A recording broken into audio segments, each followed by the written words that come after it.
What's up, everyone? Thank you for joining for this episode with my friend Cameron Dower. Cameron is someone I met on Twitter, one of the first people I actually met on Twitter as I was going on the platform more and more, and I've been using it so much for threads, stories, interacting with people, connections, content, etc. But Cam is a genius. I mean, from the start, content strategist, his ideas, his direction with content is so pristine, it's so spot on. It makes sense too because from 9 years old up until 20, he had five businesses.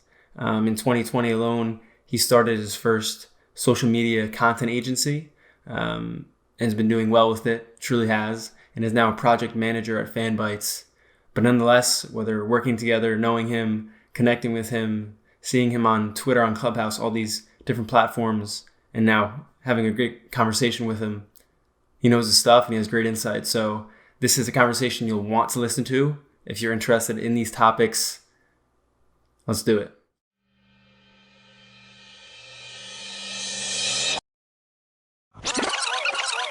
I have a dream.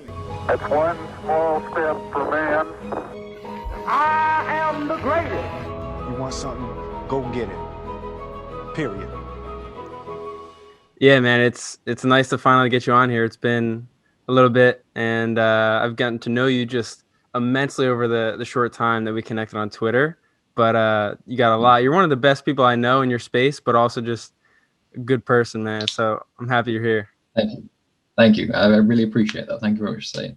Yeah, of course. So where are you geographically, just so people know? So I'm in the UK. I'm in a city called Sheffield right now. I'm at university here. I'm originally from a town called York in the UK, which is a little bit more famous, I think. Yeah. Yeah, but when looking at your story, or I should say like experience, I didn't know you were in e-commerce for a little while, e-commerce and drop shipping until you got into strategy. I was indeed. That was kind of the first few businesses I did. It was dropshipping was really popular in like 16 and 17. People were starting to pull in millions of views on YouTube, and I was like, "Fuck, I can do this." Long story short, I can't do that. I'm not very good at dropshipping. I didn't like it, and I wasted some money.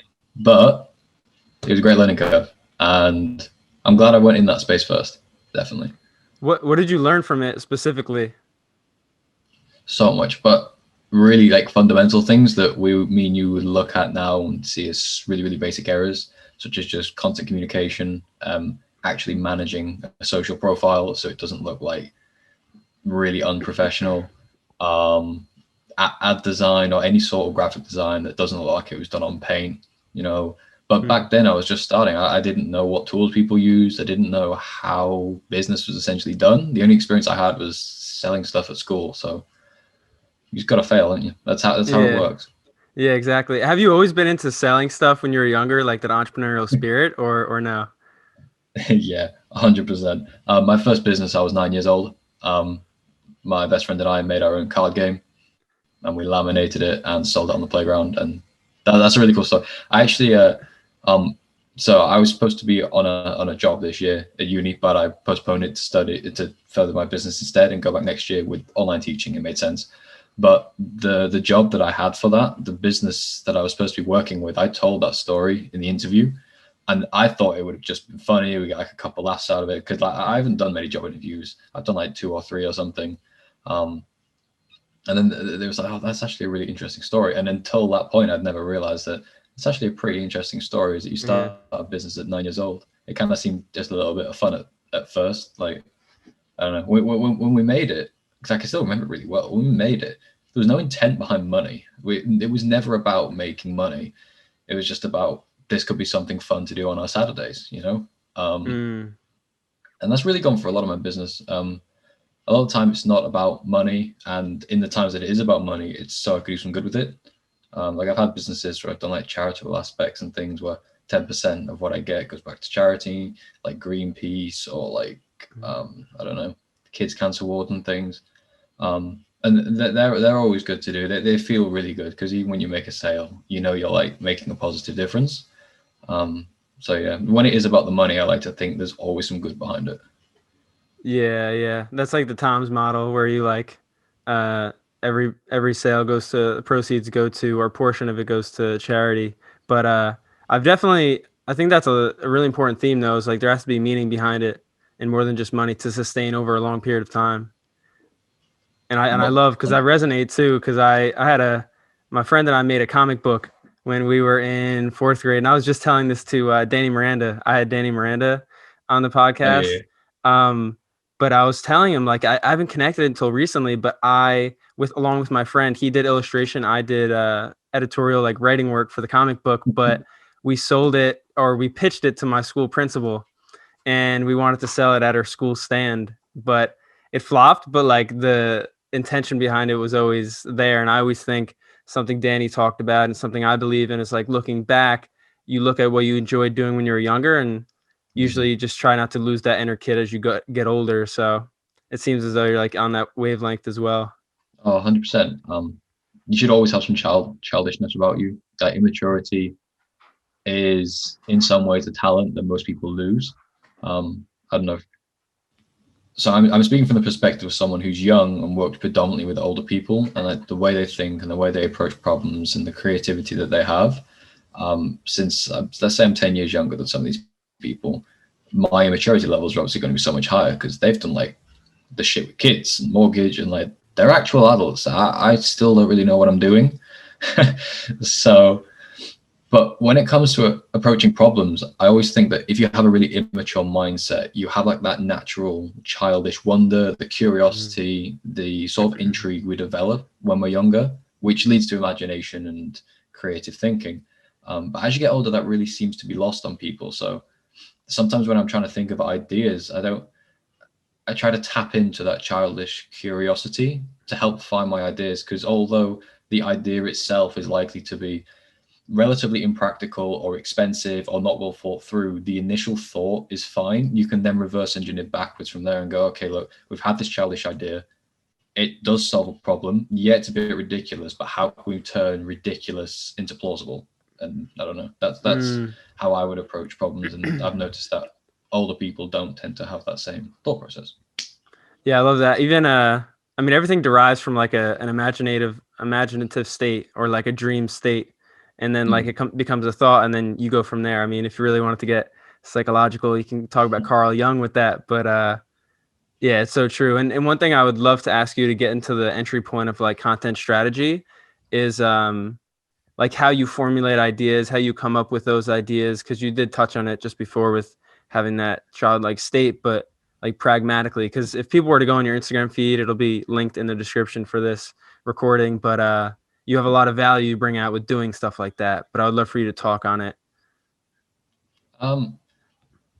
Ideation is something I think a lot of people don't take seriously enough.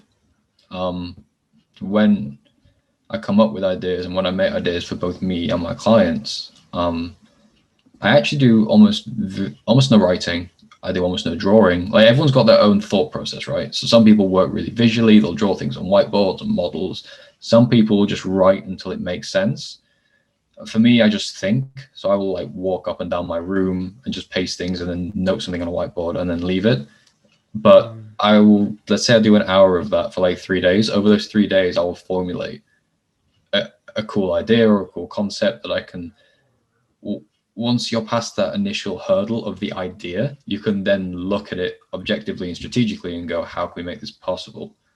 So my content strategy, the ideas behind it often take a few days to come, but they're done in really short bursts. The only way to make it then sustainable to keep producing these ideas and keep coming up with ideas is to just work ahead, work a week in advance.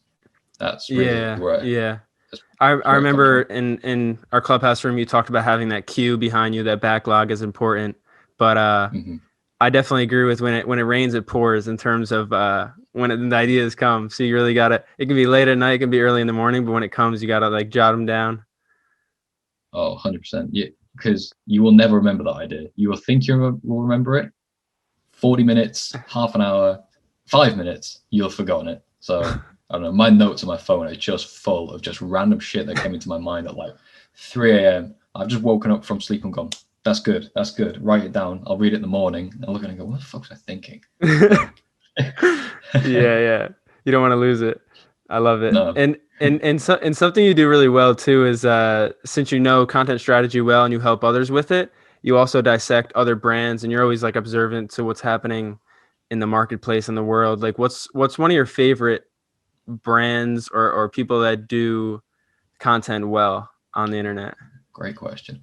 So I'll start with Instagram because that's where originally I made my name. There's a guy called Sun Yi, SUN.YI, and he was in the carousel space as me, but his storytelling is incredible. He's so talented at storytelling.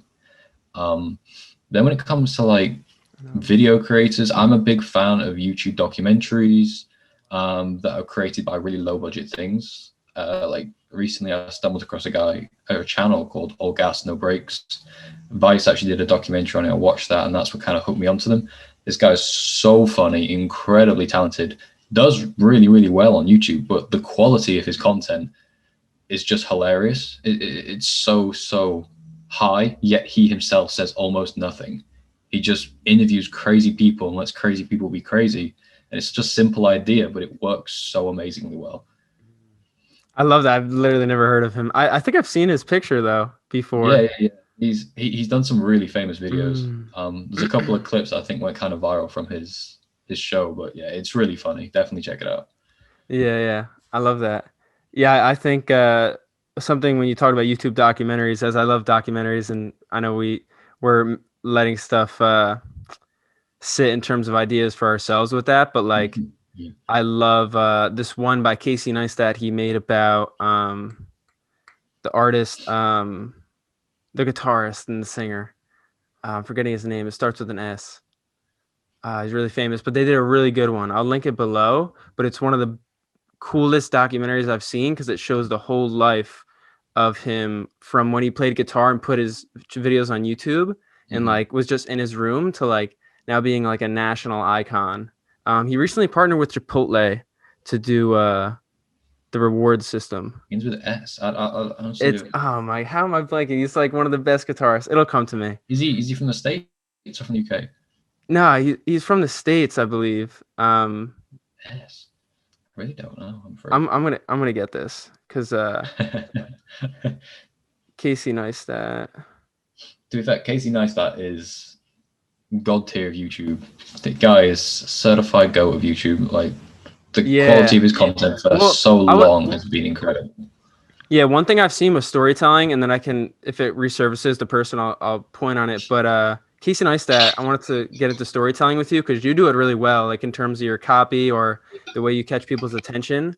One thing I've gotten from storytelling that I think you've heard of before that I said is tension and releasing of tension is really the thing of storytelling. But for you, like, what do you focus on when you're writing or like really trying to make like a flowy piece of content so it like tells a really nice story? So when I make stories, I'm going to speak in terms of caption writing and carousels because that is the two things that I'm best at for storytelling, but this can be applied to other things as well. I see a story as a breadcrumb trail. You've got to start with the biggest breadcrumb, which is the hook, which is the title, which is to get people in, because without that, no one's going to take notice. You leaving this tiny little breadcrumb that barely says anything about the post, barely says anything about the topic, and it's really, really generic. Are they going to stop up and eat it? No, then they're not. They're just going to keep walking. So you got this breadcrumb trail, and you need to sort of feed them into it. You can't just dive in with your story. Okay, you've got to hook their curiosity and sort of reel them in a little bit like fishing. Like, speaking in terms of a caption, I've got a really good hook. That's my title essentially for my post, the opening line. Those next 2 or 3 sentences are going to be short. They're going to be really easy to consume. But once you've got them reading 2 or 3 sentences, it's much easier to convince them to read the 4th and then the 5th and then the 6th. If you try and hit them with the first sentence, that's hard. You're then asking them to go through and read the rest of your story. And you can't tell a story in just like 3 words. Well, you can, but it's not, I don't class it as much of a story. So when it comes to storytelling, I like to lay things out piece by piece and slowly work my way through. It's all about stringing them along, bringing them along, leading them to the point you actually want to make, the value you want to give, the topic you want to discuss, which is obviously going to be further down in the story. But for me, the key really lies in the introduction and how you build up and how you lead. And I guess you could call that controlling tension, like you said. But I don't know. I don't really tend to write stories that are that much tension based. Yeah, I like that though, because you are trying to not be clickbaity, but you want to get like the best up front. I never heard of it like that though, to kind of like stone by stone and then kind of have it be in bigger chunks. Because now that I think about it, is like if you put 4 or 5 sentences in the beginning, as gripping as it can be, it's still like when people see 5 sentences, it's like, oh, that's a lot to consume, you know? Exactly.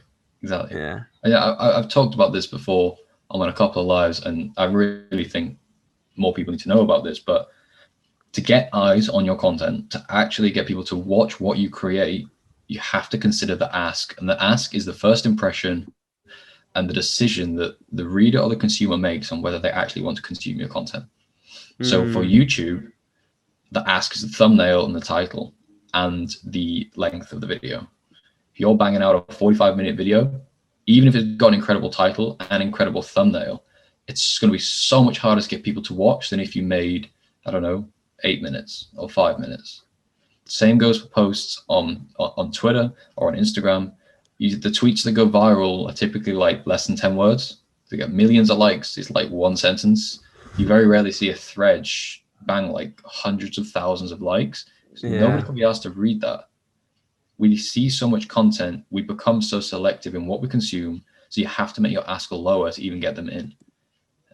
Yeah, you have those tweets on your feed where it's like one line, they have like 500,000 likes, just this random person, and then below it you see them like tag a bunch of ads or like trying to plug something. But there's every so often they have those.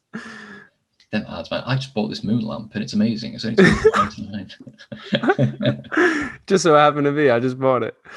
I just found the person's name, Shawn Mendes.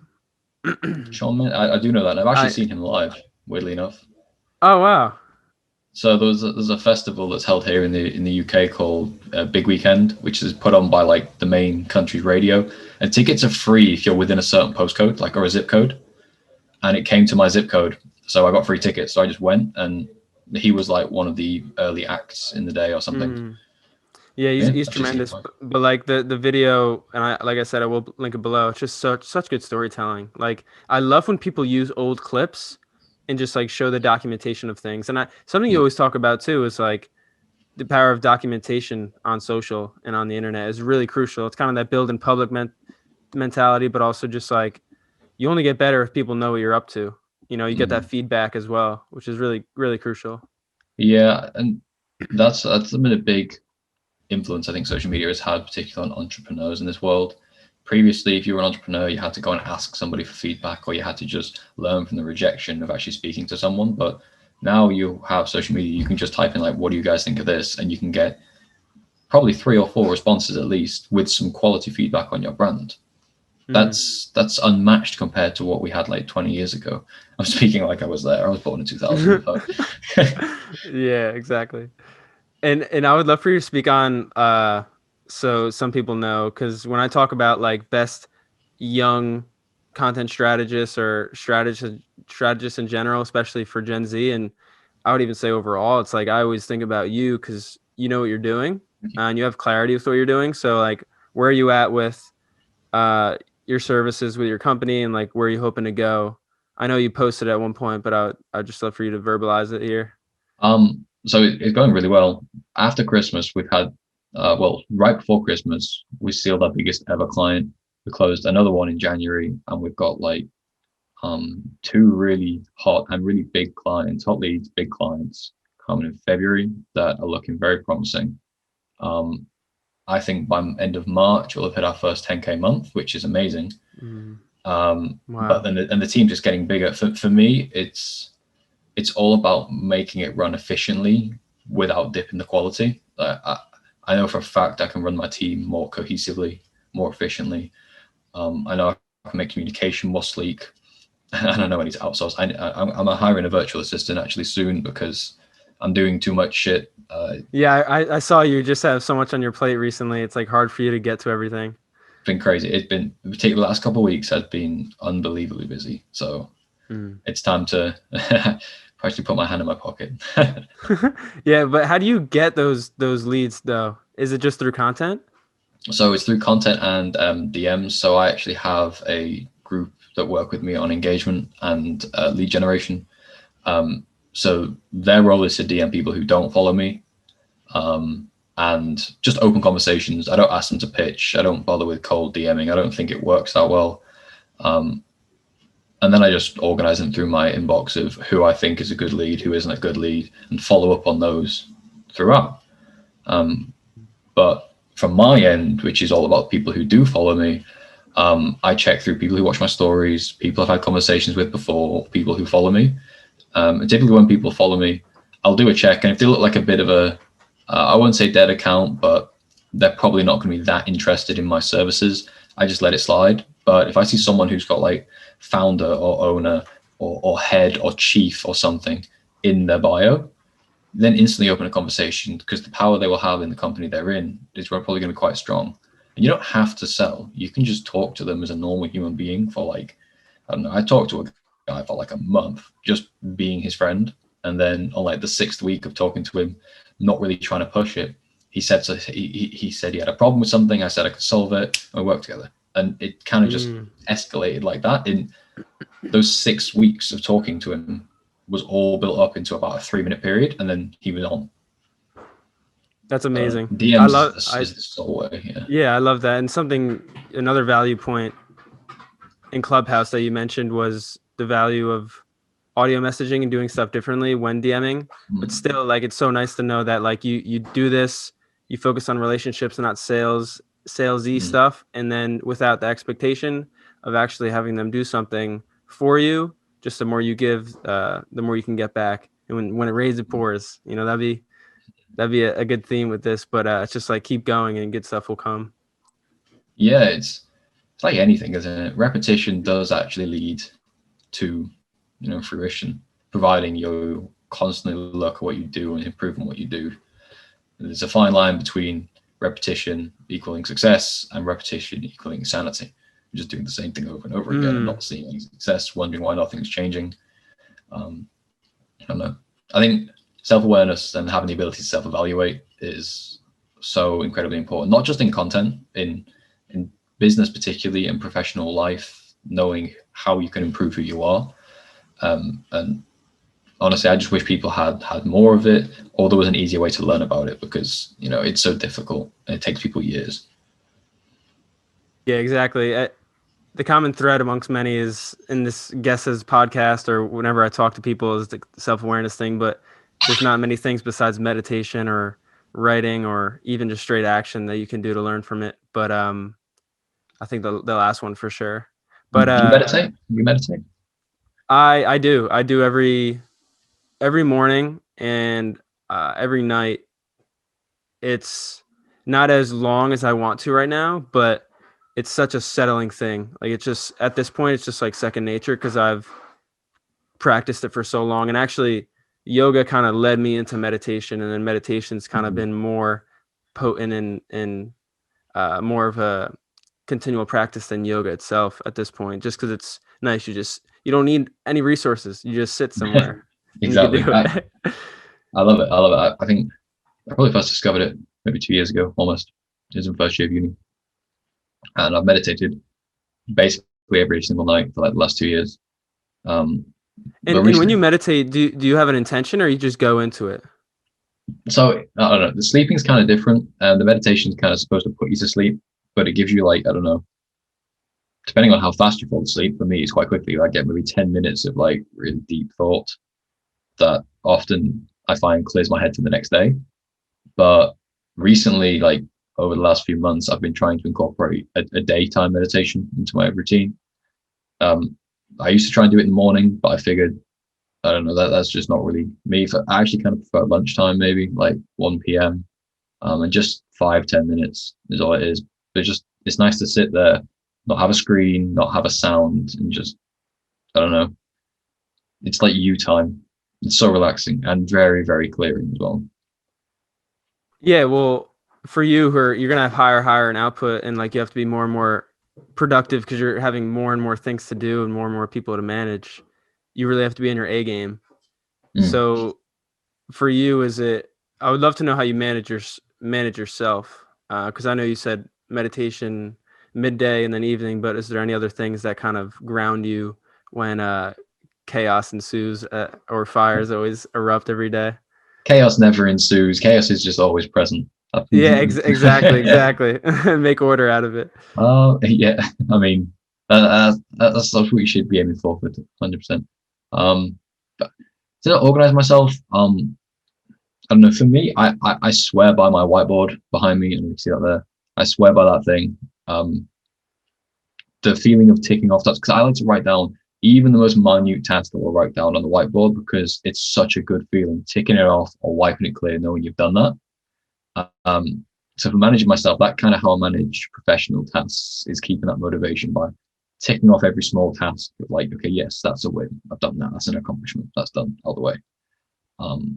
When it comes to like a personal work-life balance, I typically try to stop responding to DMs as quickly and emails after like 7-8 p.m. really, because you've got to have some time to kind of like relax.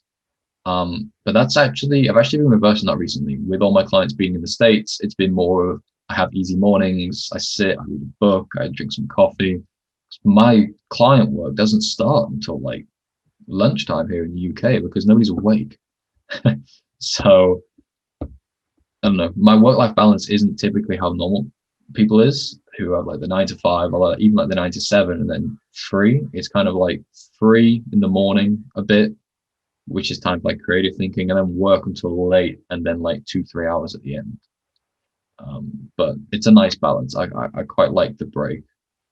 That's actually like a nice constraint that you have being in a different time zone, because the mornings you can just learn or read or do whatever you want. I think that's like such a good way to live, is like a block in the morning of just doing what you want before you actually get going. That's Plus amazing. you don't have to wake up at 7 a.m., which is amazing. Yeah, exactly. I don't know about you. Are you like an early worker, or are you more of a nighttime worker? Or Yeah, I'm more of a discipline early morning with some fluidity, but then after that, just free flowing. Mornings are really optimal, and then in the afternoons it's creative, and then in the evenings, like you've kind of done, or maybe you're tailing off and doing, but having a constraint of stop working at 8 or 7. I cannot, if I do work past like 9 or 10, I'm just going to keep going. And then that routine builds itself. And then I break the 2-day rule, and then I burn out, and not just burn out, but just like I get exhausted, and I just need an hour or two before bed to not do anything.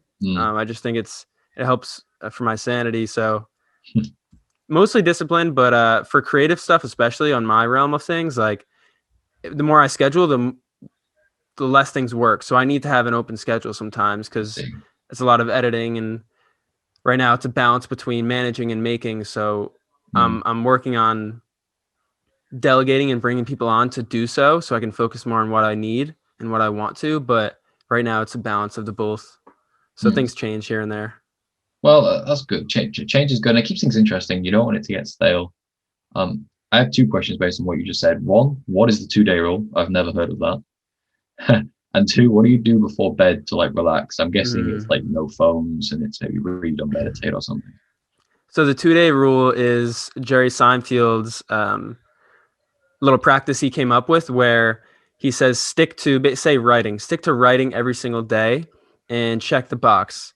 If you don't check it one day, it's okay. Get back to it the next. But if there's a day and then you miss the next, and there's a 2-day unlinkage you can call in your practice, that's when things fall apart. And then it can build thereafter. But he's found just like, it's kind of like a to-do manifesto type thing, but a checklist type thing of just don't miss 2 days. Don't make it a habit. Yeah. Yeah. And then before bed, I do a lot of stretching. I think that really helps like alleviate if there's any stress, and just go to bed even better and sleep well. I take magnesium before bed too, because it's like a sister or like a brother to melatonin, which is very effective. And then I'll meditate. I'll do some type of prayer. Maybe I'll read, and then I just review my day and then look at what's happening the next. But it used to be really long. Now it's just an hour to 30 minutes. One thing that's very effective too, though, now is I only eat like once per day, sometimes twice. But this kind of OMAD diet allows me to like do all my work during the day, and then that 3-hour break before bed, like stopping work at 7, I'll eat, I'll rest, I'll do my evening routine. It's just so nice. It's just like, because Interesting. that's when I'm like tired after eating, and like it's just perfect match for me right now. Interesting. Yeah. I mean, I don't eat a great deal. I don't think I adhere to any strict diet. If you see why I eat, Christ, no, it's not a diet. But um, the timing can vary. Like for breakfast, I don't really eat anything. I'll just drink like a lot of coffee and some orange juice, and then I'm good till like lunchtime. But then I guess I do only eat twice a day. Then I would eat like lunch and then I don't know, like a late evening. But I snack way too much. Maybe a commonality amongst productive people is just they see meals as important, but sometimes they can get in the way, and you want to make sure you can like work without being interrupted. Like I just try to do that. I try to get everything that interrupts me out of the way, any distractions, any like organizational type things, because then I can just create and just like ideate and stuff, because like I said, that is a large focus for me. 100%. I need to get better at removing my phone as a distraction. Granted, my job is based around social media and the content. I would love to ask that, because how do you balance that with like? Not very well, to be honest. I could be a lot better. Some days are good. Some days I'll be looking through and I'll note down cool pieces of content. I'll like, okay, look at that later. And some days I'm just like, yeah, let's go check my Instagram DMs, and then I'll finish like my Instagram DMs and I'll reply to like an 8 messages or something. And I'm like, that was okay. That's done. Task done. Let me just check Twitter real quick, and then like 20 minutes later, I'm like, oh, fuck it. I wonder how Clubhouse is doing. And then an hour goes past, and I'm like, oh, shit. Okay, nothing. Yeah. I mean, the thing is, you can always argue it as saying, oh, this is research for my job. This is just improving my skills. Truth be told, no, fucking isn't. It's just been wasting time. I could be doing so much better stuff with this, but yeah. I want to get one of those. Have you seen those little cages that you can plug your phone in and like lock? So no, like, I've never heard of that. I don't know how big it will be. It's like a little cage, probably about like that big. And like you put your phone in and you type in a time, and then it will just automatically unlock when that time hits. That's incredible! Wow. I'm really debating getting one because I think it will be really helpful. That's great. I maybe if I find it, I'll link it below too. I'll have it be like an accessory that we talked about for this episode. That's amazing to see. It got to the point with certain things like that, because you need constraints, like you need boundaries. It's important, but yeah, you can also say you're just really dedicated to your job. Like you're dedicated to your work in a way. That's an excuse, to be honest. Yeah, no, you're self-aware enough to know exactly. Yeah. But something I'd love to ask too, would be like, what's a bigger dream you have for like things you want to accomplish, or like where you see yourself going? And I know you don't have many expectations, but I do know you are ambitious in some senses. So what is that for you? So I'm fascinated with the startup world, level of innovation, the speed of which things move, how dynamic and creative new businesses are compared to the rigid ones we've seen for decades. I'm fascinated by it. So I would love to be in the like early stage VC world or the startup world in some way or another. That's kind of like working like aims, but personal aims, I'm also a huge fan of philanthropy. I want to start my own charity one day. I want to start my own foundation.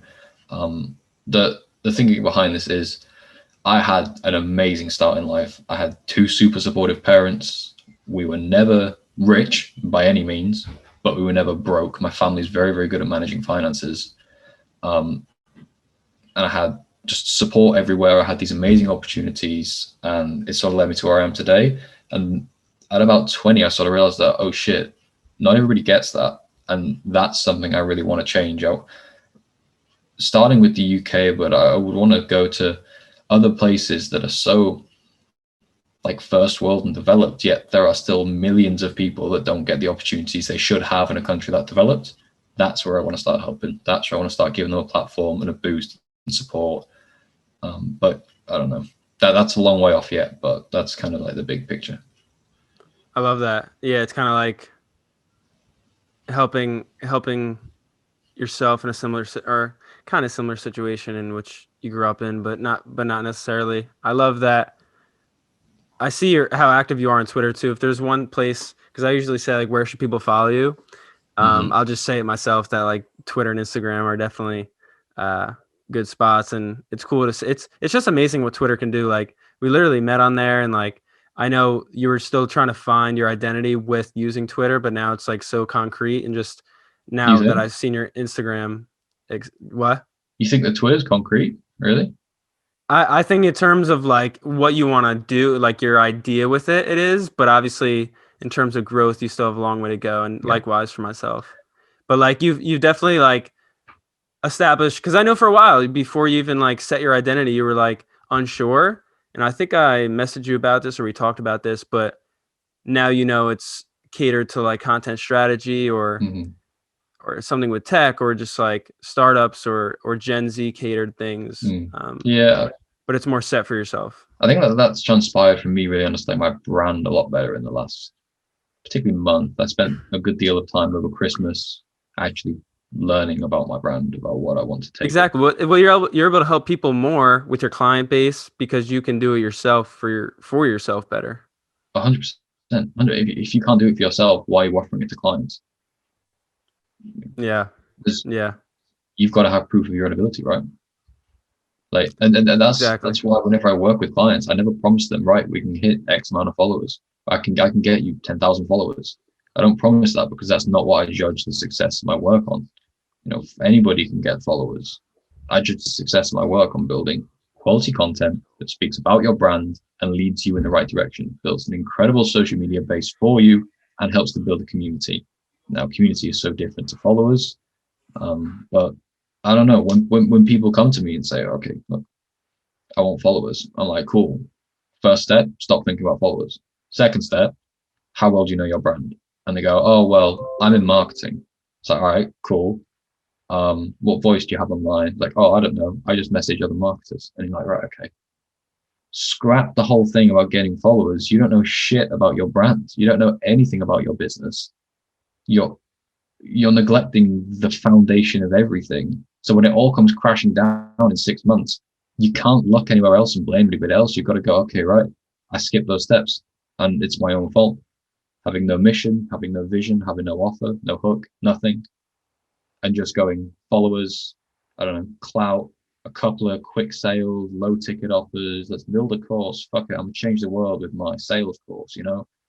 It's been done and there's no strong core or infrastructure to your business. Which is why whenever I work with people, when I ask them how well do they understand their brand, if they cannot give me a good answer, I will not work with them. It just makes no sense. Yeah, it saves you time and also makes sure they're going in the right direction. I love that. I think that's like a beautiful place to cap off things if you don't have anything else to mention, but there's a lot of gold in that. Oh, well, thank you. I appreciate that. Yeah, but I appreciate you coming on. This was good talks as always, but this time it just so happened to be recording. I know. One of many, I'm sure. I'm happy to come back. I enjoy this. Yeah, for sure. I'll be talking to you. Appreciate it.